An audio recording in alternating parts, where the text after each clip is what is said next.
Well, hello, everyone. Welcome back. I'm Bobby Parker from Beyond Clean, and I just want to express my gratitude for you for choosing to spend your Friday with us. You are 100% making our day, and we thank you for that. I also want to take this opportunity again to thank our event sponsor, One Tray IST, for helping make this Education Day possible. The title of our conference today is Validated, the Science of Sterile Processing Efficiency. And let me tell you, it has been a great day filled with enlightening and engaging dialogue with our industry professionals. And our next speakers are here to keep this day of education rolling. Before we get started, I want to call your attention real quick to the Q&A section on your screen. Feel free throughout the course of this presentation to type in any questions that you may have, and we will try to make time to get a Q&A session going at the end of the presentation to address those. So let me go ahead and introduce our speakers. Jen Barnacle is a production manager at Vested Medical. Her passion for the surgical world stems from a mission trip to Haiti and has been the driving force for her continued success in healthcare. Jen has had many roles throughout her career, from surgical technician and OR liaison to sterile processing manager. Jen's background in order fulfillment and logistics contributes to her success in her current role as production manager. And Tracy Raymond is SPD supervisor and educator at Vested Medical. She's been in the sterile processing field for over 25 years, having started out as a frontline technician. Tracy's passionate about sterile processing education and connecting frontline technicians to the tools and resources necessary to complete their day-to-day activities. Now, you probably know, and every frontline technician knows, the stress and the rush of meeting turnaround times. But with the mounting pressure of meeting those turnaround times, speed can sometimes overshadow accuracy and quality outcomes. Jen and Tracy are here to discuss the relationships there between speed and accuracy and quality and how they impact patient outcomes. They're also going to identify how effective communication is vital to the success of instrument reprocessing. You'll be glad you tuned into this session. Your patient safety is counting on it. Now, join me in welcoming Jen and Tracy. Awesome. Thank you for that. Yeah. All right. So we're going to jump right in. We thank you for joining us today. We're going to start first by kind of touching on why the speed matters when our patients are waiting on us. So first things first, sterile processing professionals, we impact thousands of lives. Every instrument we touches a patient and their families. Surgeons and the OR staff depend on us to deliver what they need so that they can help those patients. ER, OB, all of your ancillary departments count on us. We must deliver their quality products on time so that they can also meet the needs of our customers, our patients. We're going to talk about the relationship between speed, accuracy, and quality. We're going to talk about what culture is and how it affects your departments. We're going to talk about methods that can help you to achieve that delicate balance of speed, accuracy, and quality. And then we're going to end it with effective communication. If there isn't that in your departments with the departments that you work with, then you're not going to also be able to meet their needs. So what does quality mean? The definition of quality by Joint Commission is the optimal achievement of therapeutic benefit and avoidance of risk and mitigation of harm. But what does it mean for you? What does it mean for me in our products that we purchase, in the services that we go to? For me, the care for myself and the care for my family, we expect that there's going to be no issues, no errors. So if it's not acceptable for ourselves or our family to have products used on them that have issues or errors, why then is it going to be acceptable for our patients? So I really stress for you guys to think about, are the trays that we produce good enough for myself, good enough for my family? Are those trays that the whole department produces good enough for myself. If they're not, then there's an issue, and every single one of us must try to figure out a way to make it better. We need to be owners and not renters. What do I mean by that? When you own something, you take pride in it.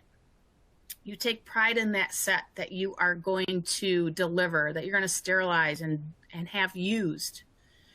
You, when you're a renter, you pay for something and you go on. You unfortunately might know somebody that is a renter. They come in, they punch in, punch out, they do their 8 and they go home. They really don't care. They don't learn from mistakes.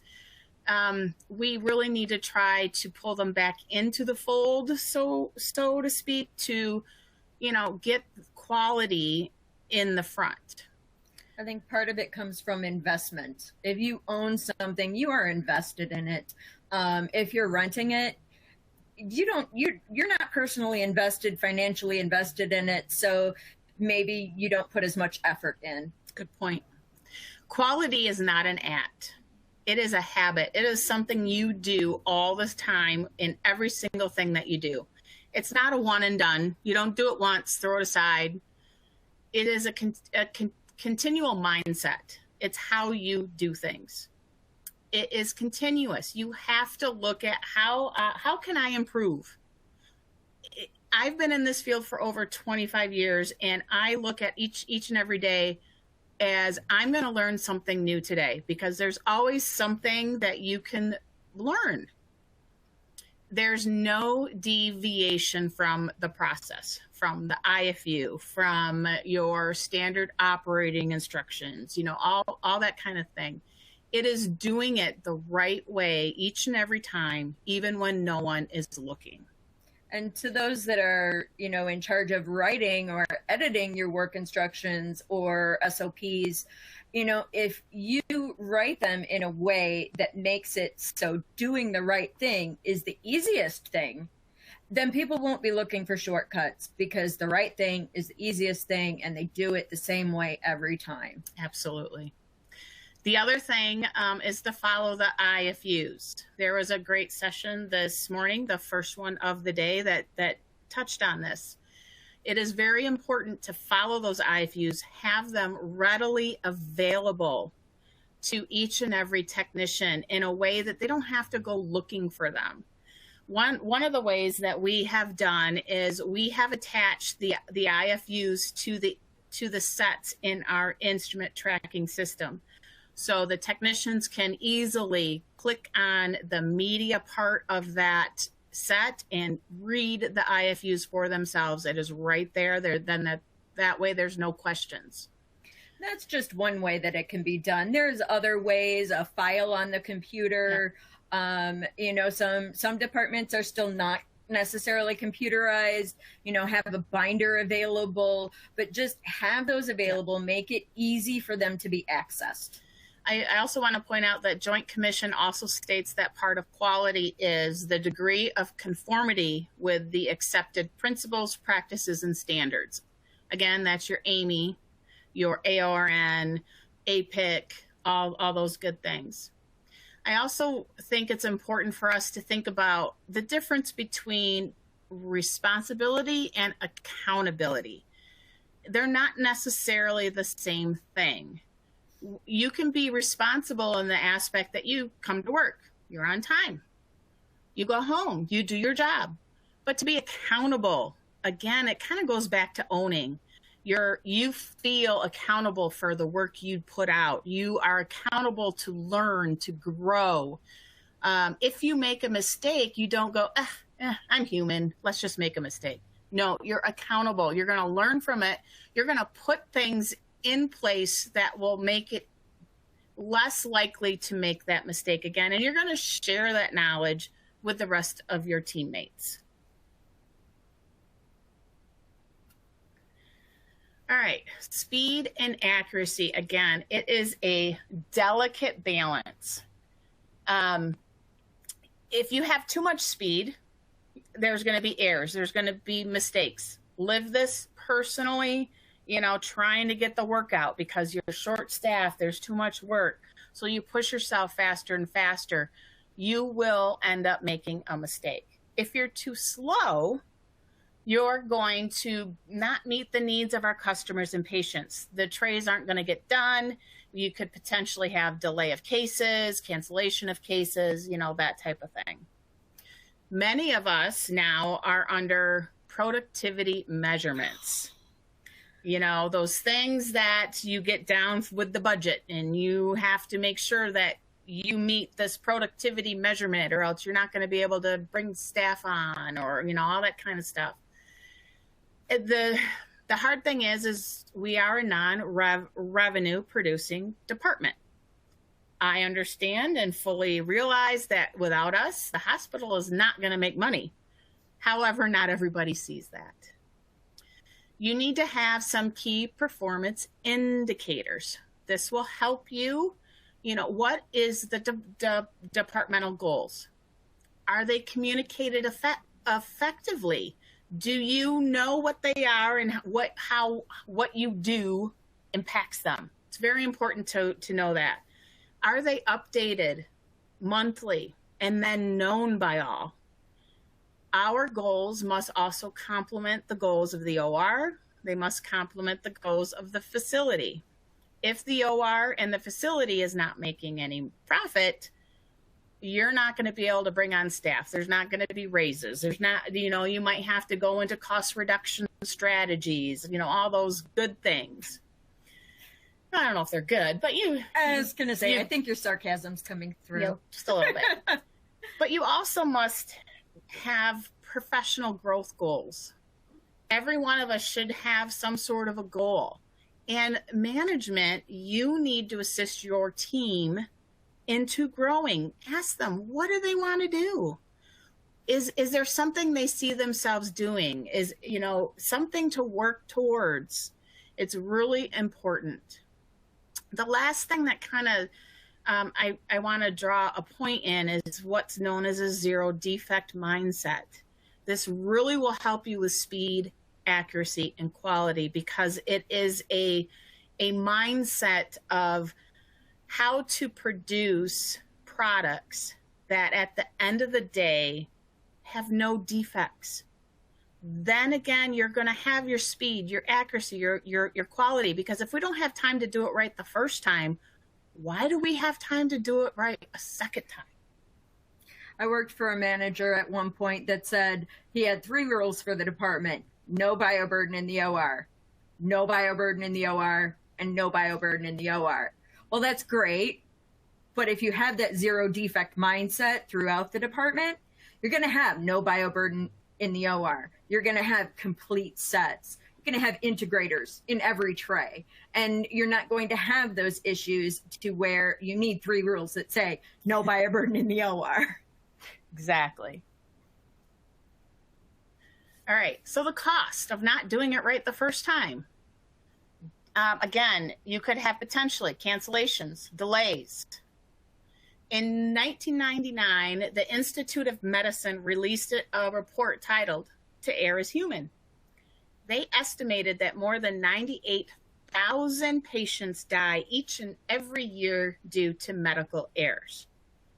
I don't know about you, but I don't want to be one of those 98,000 people, and I don't want my family to be. So part of what we do as sterile processing technicians is assuring that the products used on those patients are correct, they're delivered on the right time, and they work. There are SSIs estimated in 2020. The cost is $25,000 to more than $90,000 if there's implants. Now you have to know that in this day and age, if there is an SSI, your hospital is going to get $0 for the initial surgery and all of the post-care that goes with that. It estimates that SSIs are $3.5 to $10 billion a year. When people ask me, why is it so expensive for healthcare? this is one of the reasons why. If you don't do it right the first time, your surgeons are going to be upset. I'm sure each and every one of us has been on the receiving end of that phone call. Our patients suffer, and our teammates suffer. Surgeons and staff will always, they could leave for what they term a better facility. There are so many facilities now in driving range. What stops them? They're going to go somewhere where they feel that they're going to get the trays correctly so that they can perform surgery in a timely manner. And that way they can make money and the facility makes money. Statistically speaking, most people, if they have a good experience, whether they're a patient or an employee or at any part of the team, if they have a good experience, they're going to tell 3 people. Whereas if they have a bad experience, they're going to tell at least 10 people. Which one's going to spread faster? What's going to do more harm to the reputation of your department, your facility, your professional aspirations? It really does have a snowball effect. And whether people realize it or not, the medical community is such a small, tight-knit community, even across the country. Yep, absolutely. And our customers shop around now. Not only do they ask people, where should I go? What doctor? Hey, I've been referred to this doctor. What do you think? You know, they're going to shop around. There's those scores or grades that you can look up online now. So those scores and grades also will impact the reimbursement rates that the facility gets from CMS and other insurance providers. So it's very important for each and every one of us, the OR team, the entire staff within the facility, to have that quality mindset, to have the speed, the accuracy, and the quality, have that nice balance. All right. Well, a lot of what Tracy just talked about and a lot of what we just got to was culture. There's culture within your department. There's culture within your facility, relationships between each shift. So we're going to talk about that a little bit.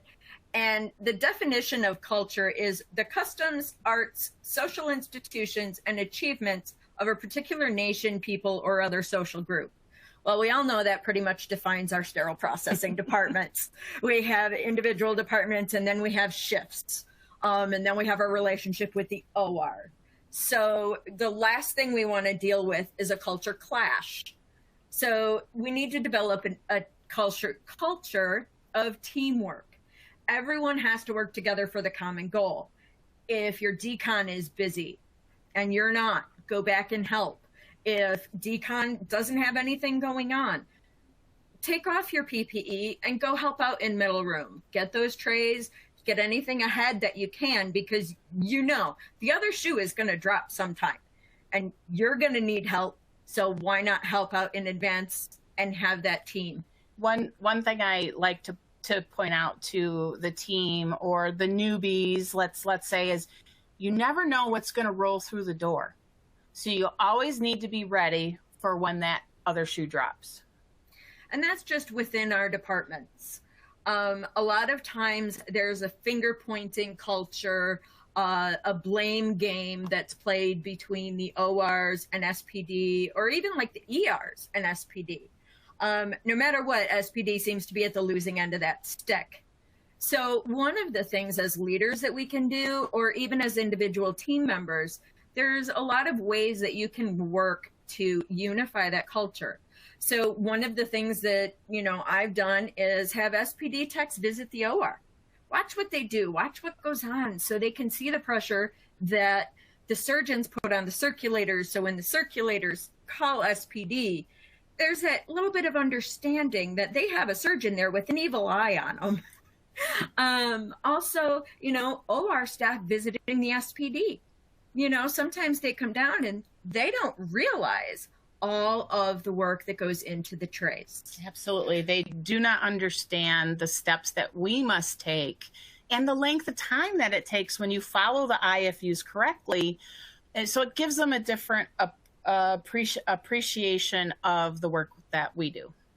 So one of the things that we've also done in other departments is have shared in-services between the OR and SPD. Have a luncheon between the two. And if your department is struggling with what I call shift warfare, try staggering some schedules, making it so it's no longer us versus them, or that shift, always does this. And they can avoid those always and never statements. They can avoid those clashes.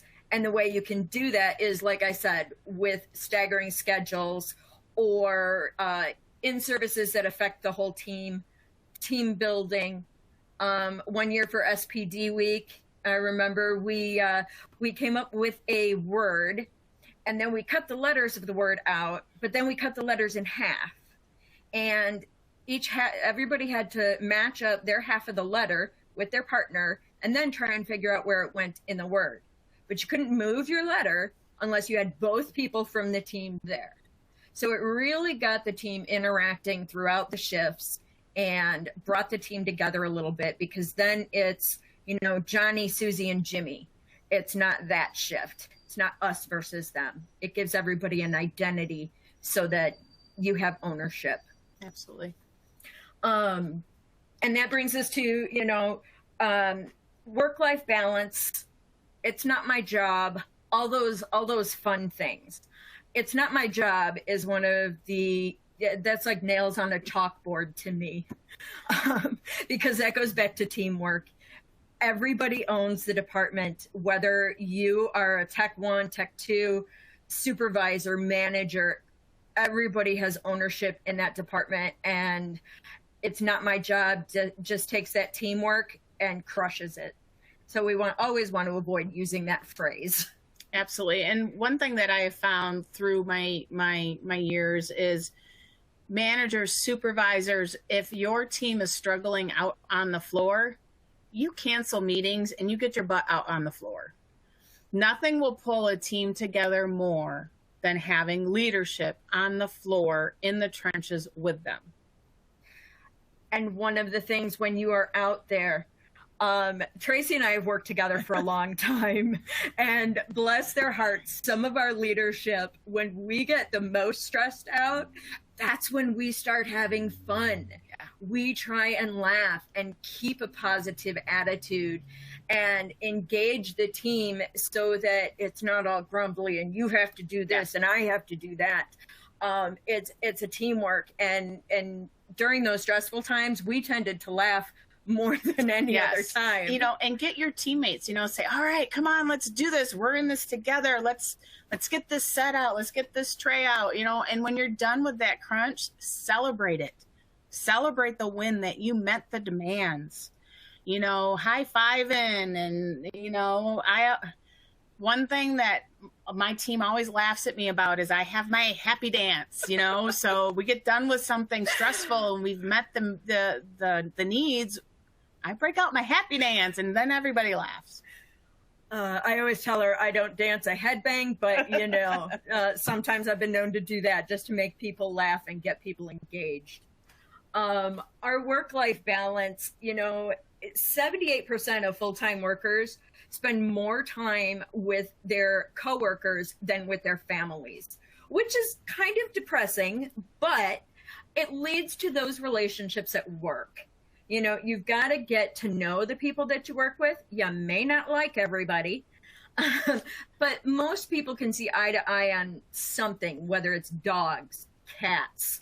I always avoid politics. One of the things that helps when you work with someone that you might not necessarily always enjoy being around, put the patient in the middle, work together to meet the needs, to get it out so that the patient has a successful visit. Another hospital that I worked for, on their employee satisfaction survey, they always asked a question that I hated. Do you have a work best friend? I'm like, no, my best friend doesn't work here at work. Well, at least at that point they didn't. But then I really started thinking about it. And because we spend so much more time with our coworkers than we do with our family and friends, it's important to have a best friend at work. And by that, I mean somebody that you can rely on, that you can go to when you need advice. You need to check and see, does this function okay? When you have questions or when you have support. When you need support, you have somebody you can go to. You've had a totally overwhelming first part of your shift. You guys go to break together and you can talk it out and save the rest of the day. And sometimes it's just someone that you can go to and you can vent, right? That's when you go up to them and you're like, okay, just listen. I just need to vent. I need to get it out so that I can move on. Exactly, because that's the last thing you want to do is let it build up. That doesn't mean, though, creating a culture of whining and complaining. Correct. Because in order to have that zero defect culture that Tracy talked about, it has to be positive. And then the more positive you make it, the more celebratory, absolutely, laughing, having a good time, making it even friendly competitions. Yeah. Who can do the set faster? Correctly. I've seen a lot of departments, during SPD week, they'll do blindfolded rap challenges. Yep. Why does it only have to be for SPD? Yep. Week? You can do that at any time to pull everybody together and inspire that zero defect, positive culture. And that can be helping those that might struggle with rap might see somebody else do it a little differently, but they were maybe not secure enough to ask for advice on Absolutely. How to get better at it. One of the things to point out with a positive zero defect culture is errors are not problems or issues. They are opportunities to improve not only yourself, but the team, the workflow, the policy, the work instructions, whatever it may be. That way people aren't scared. They can point out, they can raise that flag to point out potential issues before they become issues in the OR. Yeah, pointing out an opportunity for an improvement needs to become more of a positive thing than finger pointing. If you find dirty trays in middle room or assembly or prep and pack, however your facility terms it, if you find dirty trays, track those. Track them, because maybe it's always this tray. Maybe it's always that person and they need a little extra training. Maybe it's always this one specific instrument and you could go to the vendor and get an in-service on it. But by tracking those, it's not for finger pointing. It is an opportunity to improve. Track and trend those opportunities and address them. That way everything becomes a positive, reinforced, zero defect mindset, zero defect culture. Absolutely. All right. So now we're going to dive into some methods that you could potentially use to help your department with that balance of speed, accuracy, quality. One of the worst things, or the things that I hate to hear, it again goes with chalks on, your nails on that chalkboard, is, well, that's the way we've always done it. Well, let me tell you, when I started over 25 years ago, things were way different than they are now. And if I would have always said, well, this is the way I've always done it, I would be doing stuff wrong a lot. Again, technology changes. Instrumentation changes. We had no robots when I started over 25 years ago. Opportunities for an improvement may point out something that needs to be done differently. So you can't rely on, that's the way we've always done it. Or that, well, we're supposed to do it this way, but I do it this way. No, we need to get rid of that mindset. All of us need to work and help our fellow teammates get over that. Even one individual, some people are like, well, that's not the mindset from leadership, or, my shift is difficult to work with. each individual person within a department can make an impact. Absolutely. If you influence even one person and they just notice one little nugget, over time that builds and snowballs. So don't get into the mindset that I'm only one person, I'm not a leader. Everybody can be a leader. Exactly. Everybody can implement change in their department, whether officially or unofficially. Absolutely. So the next one is lean. Lean really helps to ensure to make it easier to do speed and to be accurate, and which then will lead to quality. Make everything that you need within reach. Make the station standardized, so no matter what station you happen to be at, everything is in the exact same spot. It will help. If you are at your station and you're running low on something, ask your shift lead or, you know, someone else to get it for you, because the chances are that if you leave something mid assembly or mid decon to go get something, the errors are going to increase if, you know, when you come back to it. Or you're going to start from the beginning again, and that reflects on your productivity. Absolutely. One thing, a lot of departments have runners, somebody that will be in charge of emptying the washer and moving the trays and doing all those little miscellaneous tasks so that the assemblers can keep assembling. Yeah. That's a great way to maximize your productivity. Rotate that position so everybody knows what's going on. But those runners are a good one to go and get supplies and help restock things, answer the door if necessary, things like that to keep production going so anybody that's assembling can stay focused on what they're doing. Absolutely. One of the next ones is Six Sigma. This one is really, it boils down to you are continually looking at ways to improve the products or services. One of the real world examples, the CDC reports 51.4 million surgeries per year. If your facility is at a 5 Sigma, which is a 99.97% accuracy rate, which most of us would be like, yeah, do you know that that equates to errors in 230 surgeries a week? That's a lot of errors. That's way too many errors in my mindset. If you go up to a 6 Sigma, that is a 99.99966% rate of being accurate, which drops it down to 3 surgeries a week that will have errors in it. So I strongly stress to you guys to always think about how can we make it better. And again, with that balance, right? We need to have the speed or else we're never going to meet the needs of our patients and our customers. But we also need to have it needs to be accurate and it needs to have good quality.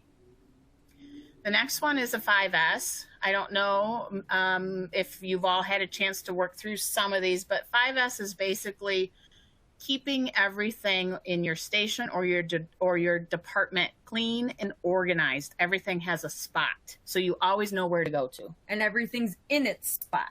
Correct. If it's not in its spot, it's being used or there's an issue. Joint Commission, we all are familiar with them, or if you're in a surgery center, it might be triple AHC. Be ready all the time. I always am of the mindset, and I make sure that my team has the same mindset. I am ready for someone to walk through that door every single day to do a survey on my department. I feel that good about how we do things. Get it that way in your own.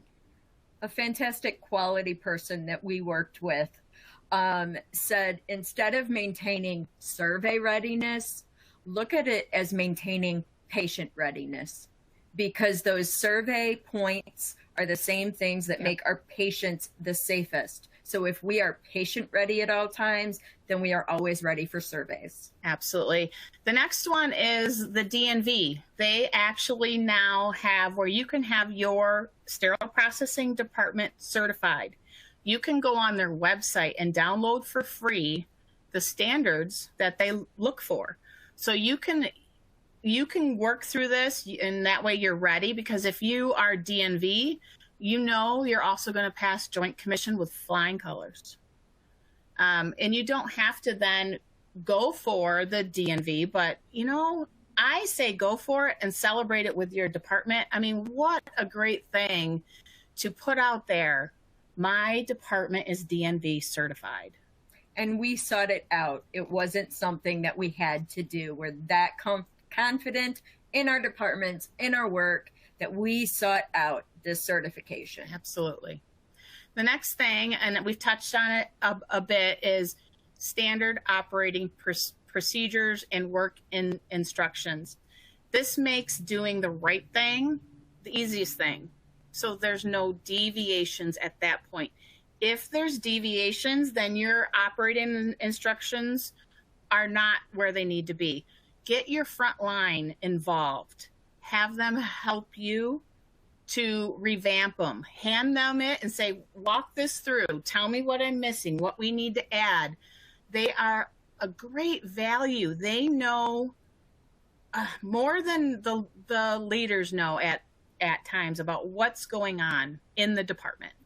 And leaders, I encourage you to, not for one, don't stand over your techs inspecting what they're doing, but watch what goes on in your department. Have those work instructions, and look at them and see if your technicians are following them. Yeah. See if there's always this one step that gets missed. And then you need to evaluate, is that step necessary? Can I effectively change the work instructions and improve the process and improve the productivity? Just because it's in the work instructions doesn't mean it's a required step. You have to go to the IFU for that. Absolutely. Or AMI standards. But if it's a step that's just put in there and it doesn't need to be there, take it out. Absolutely. That kind of goes along with the Gemba walks. This means get out there, walk it, observe it, do it, ask questions. I always like to ask, hey, going today, do you have the tools you need to do your job? What are you missing? What's one thing that if you could change today, what would it be? And, it might be something simple as I need a stapler type of thing. The next thing is you need robust training and competency. Training is not a one and done. Training happens continually. I don't even want to say it's a yearly. In my brain, it needs to be a monthly. There needs to be training done monthly. And in that is also to ensure that all of your techs meet the competency. And being competent means they were trained correctly. They were given the tools they needed to do their job. And they had the backup, the support that they need. This will improve greatly the teamwork mindset, the zero defect mindset. You will then have a well-oiled, functioning team that can meet the needs of our patients and our customers. I mentioned your key performance indicators. Have monthly updates on that. What is the state of our department? What is the state of the facility? How are we at in meeting these? If we're not meeting those indicators, ask your team for suggestions, because I'm telling you, they will have some awesome ideas. Some teams can't necessarily get together for monthly trainings, monthly reviews of the KPI, or state of the department. However, if you post some of this, they will pay attention, especially if they're updated. Absolutely. If you post something and it sits up there for months, it becomes just another fixture. Absolutely. But if it routinely changes, you're calling their attention to it, maybe even in your shift huddle, you touch on something each day. It really does make an impact. Absolutely. And the other thing that I am a big fan of is doing quarterly reviews with your team. This means having a one-on-one meeting with each and every team member, touching base for the quarter. Here's where you are. here's, what you're doing well. Here's some things that we can work on. And then you can also ask them, how are things going with your professional growth? What can I do to help you get to the next level or where you want to go? There's nothing more frustrating to me than sitting down with my upline yearly and hearing all these things, that maybe I should be doing, but nothing has been talked to me about for the whole year. So I would strongly encourage a quarterly review with each and every one of your team. One of the most beneficial things about reviews that I found is at first it was just, all right, everybody come in, do your review. But then I started asking for feedback for myself. Here I am giving feedback to all of these employees, all of these techs and leads and liaisons. And I'm getting feedback from my one-up, but how about I get feedback from the team that reports to me? Absolutely. Am I giving information in an easily understandable manner? Is there a better way that I could be posting things? Or any advice on my interactions?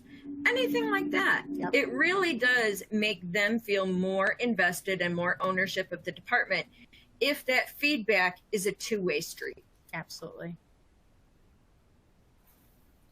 All right, and that goes to effective communication. Yes, it does. So communication is actually defined as the act of providing or sharing information. Seems pretty basic, right? But there's a lot of things that actually go into communication. There's different forms of communication. Verbal, in our everyday interactions, with our colleagues, we get casual, and that's fine. But you don't want to get too casual, because you never know when something that you say will just not really resonate with somebody, or it'll just kind of rub them the wrong way. And that can lead to, as we discussed earlier, culture clashes. So you can be casual, but not too casual. And keep in mind those times where you need to make sure that you are professional. When Joint Commission comes in, or DNV, or the C-suite, or infection prevention, which is hopefully a partner of your department. Absolutely. There's also nonverbal communication. Maintaining eye contact with somebody. Avoid your eye rolling. We know we all want to look back and see if our brain is still there, but we can't always do that. So trust that it's there and stay present in the conversation.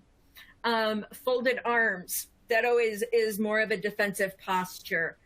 And one thing I like to remind people, it's kind of a cross between verbal and nonverbal, is when you are on the phone, have a smile on your face.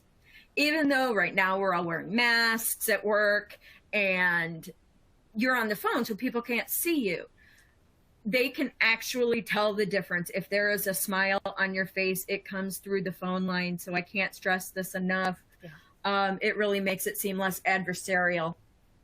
Written communication, you want to make sure that no matter what written form of communication you're using the right tone and vocabulary. Emails need to be in a professional manner. Some departments actually rely on text. If it's a work text, avoid abbreviations. Still maintain that professional demeanor even in text messages. And then visual, your resumes when you're looking for things, PowerPoints, posters that you create for your department. Make sure they are your best effort. I've had technicians that just had a feeling they would be good, but I look at their resume and I'm like, oh goodness. And that's something that we work on as a professional goal. Professional growth for them is developing their resume. Not that I want them to leave my department, but I want to ensure that they are set up for professional success in their future.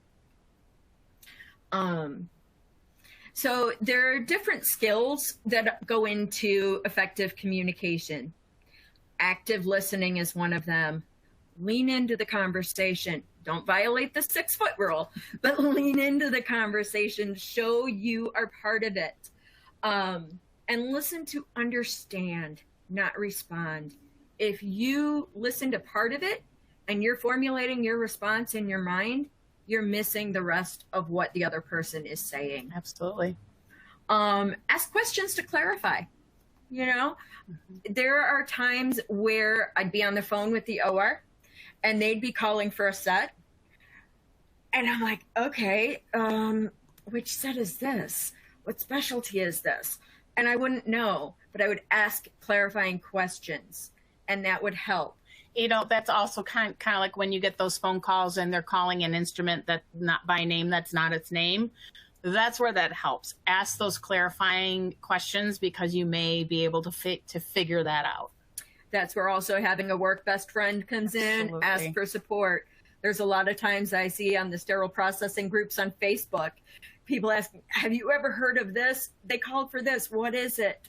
What's the name of this instrument? If you have a work best friend, it's very easy to go to them. And be present in the moment. Understand where your person is that you're talking with. Understand where they're coming from. You know, one of the biggest things is assume positive intent. Absolutely. They're not calling to make your life difficult. They're not calling or ringing your doorbell just to interrupt your day. Everything is for that patient. Focus on that patient. Assume everybody you're interacting with has positive intent, and it will become contagious and become the mindset of the department. Now, professionalism, we talked about that a little bit earlier. That's the conduct, behavior, and attitude of a person in your work or business, which seems really easy, right? But we always want to make sure that we're portraying that positive professional attitude at work. Show that you have confidence and you trust in your skills. That portrays the most professional image. If you don't show that confidence in yourself, people are not going to have confidence in you. Mm-hmm. So you always want to maintain that professional confidence, not arrogance, confidence in your skill and knowledge. Conduct yourself appropriately at work. There's nothing wrong with being casual with your coworkers, but there's that line, and we all know that line, so we just need to follow that. Go the extra mile and be part of your team. Mm-hmm. Always put forth your best effort. And the last one, very important one, invest in the success of others, your team, the OR, customers, patients, everybody you interact with. Invest in their success because it truly is a teamwork environment in medical care. And part of that is also sharing your knowledge. There's nothing more frustrating than, I don't know how to do this, so-and-so always does it. No, every single person needs to know how to do everything. It's very important. Of course, no team member likes a know-it-all. So before sharing your knowledge, you may want to ask, may I help you with this? Can I share something? And, you know, with those team, or if you're part of a team that it isn't a good team, you need to try for yourself to always be positive, to, you know, do the best that you can do and try to pull the best out of others. You may find that you leave little tidbits with them that you can help turn them around. It is a struggle and it doesn't always happen quickly. And any kind of culture change, any kind of change, you have to remember, and I know we're saying have to and you a lot because everybody needs to own this, but we all need to understand it is a marathon, not a sprint. Yep.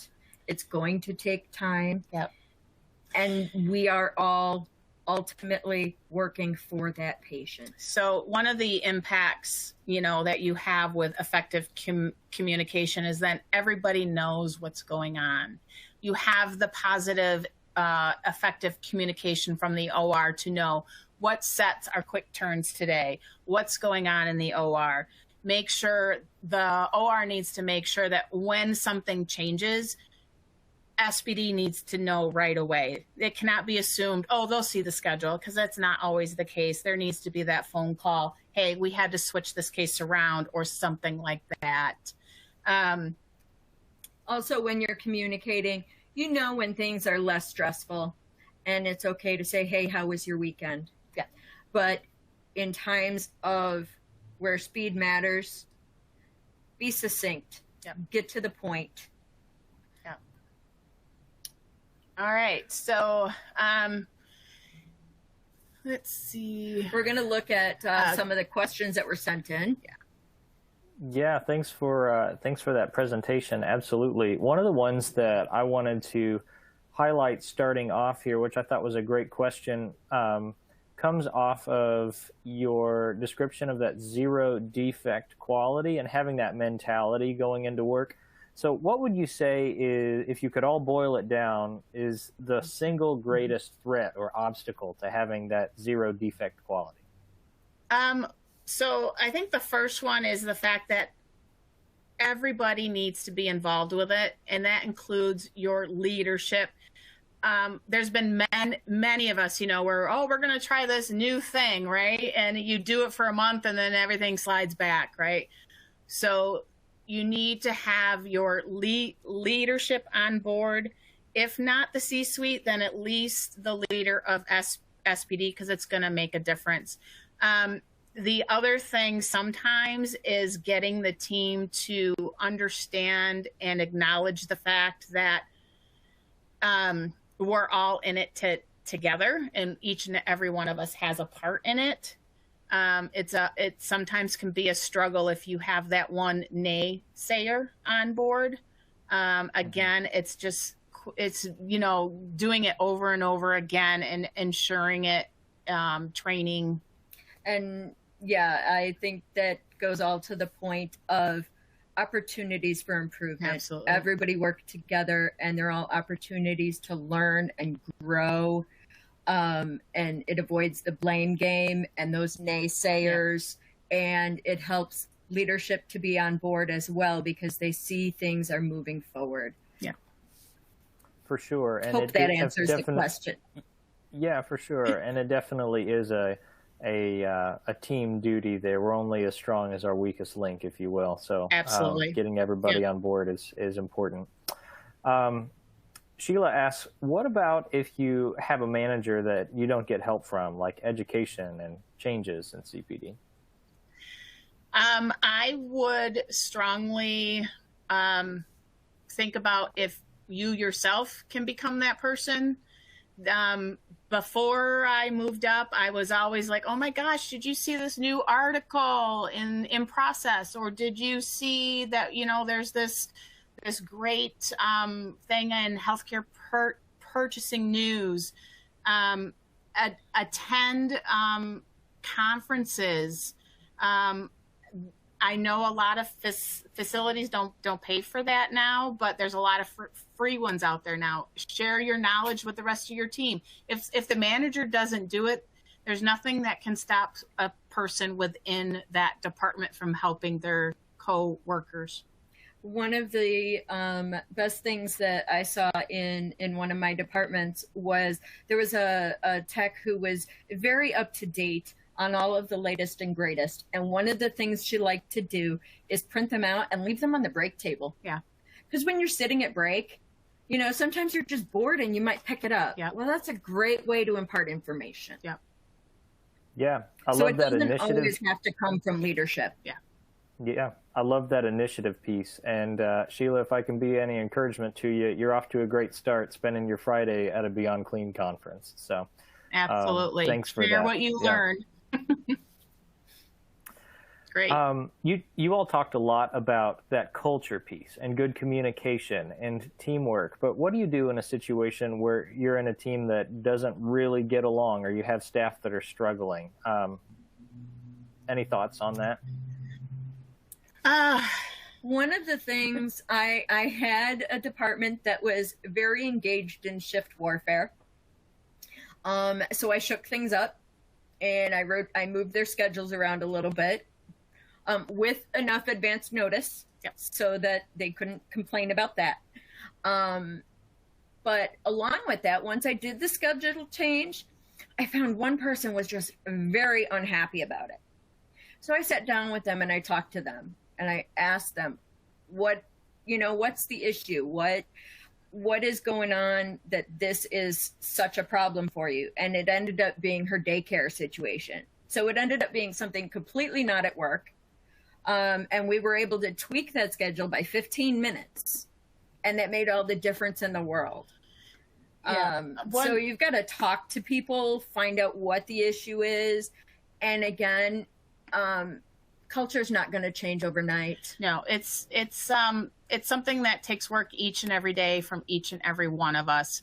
I would say that if you have a couple people that are struggling, like Jen says, sit down and talk with them. There might be something that is totally not related that you can help fix for them.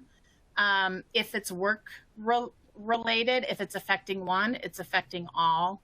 And again, it's trying to be positive. Each and every one of us should really try to be positive, because that really will make a big difference. One of the things I like to do is if a technician comes to me with an issue, okay, that's great. You brought it to me. I'm very happy you brought it to me. Now, what do you think we need to do to solve this? Help the technicians have ownership in solving the problems that they see in the department. That brings the team together, that makes them invested and more likely to participate if they had a voice in it. Absolutely. Not saying you can always follow everything, but then explain to them why you can't. Yeah. And it makes a difference, communicating with them, having that back and forth and getting their buy-in. Absolutely. For sure. Well, one more question before we close this out here at the top of the hour. If you had a technician who was committed to quality, committed to that zero defect culture, but because of that, they were so afraid of making a mistake, they could not accomplish a reasonable amount of work in the shift, how do you help that person, either as a leader or as a coworker? Because that can have negative effects in the department as well. Absolutely. It goes with the speed. It goes with those productivity measures, right? One of the things I would do is sit down with them, have a conversation. We all have that kind of feeling of, oh my gosh, what would happen, right? Then challenge them a bit. Do small bite-sized challenges, right? Say, okay, last week you produced this many trays. I want you to increase it by 2 or by 3. And then celebrate that with them. They're going to gain confidence. It might be the fact that you might just need to meet with them weekly to say, you know what, you're doing a great job. Here's the trays you produce. You had no errors. And then challenge them, right? Do a few more. Another potential is that they're doing so many trays, they don't have time they don't get comfortable with the trays that they're doing. A manager could try limiting them to one service, get comfortable with that service of trays and build up that speed and confidence, because generally going slow is a self-confidence issue. They want to do it right. They just want to be sure, and they double check and double check and double check. They need to learn and build the confidence in themselves and in their skills. And that can come with familiarity. Yeah, great answers on that. Jen and Tracy, thanks so much for bringing your critical insights to this discussion today. It's a very important topic. Everyone, if you have any questions that either we weren't able to get to or you didn't get the opportunity to ask, you can connect with these gals via email or via LinkedIn. And both of those options can be found in the speaker bio tool on the right side of your screen. And as a reminder, we're going to have a short 15-minute break before the next session. If you're curious about CEs, at the end of the conference, you'll be transferred to the conference survey section. And right after that survey, it'll deliver you to the CE portion. So we are glad that you're here, and stick around. We'll see you here in about 15 minutes.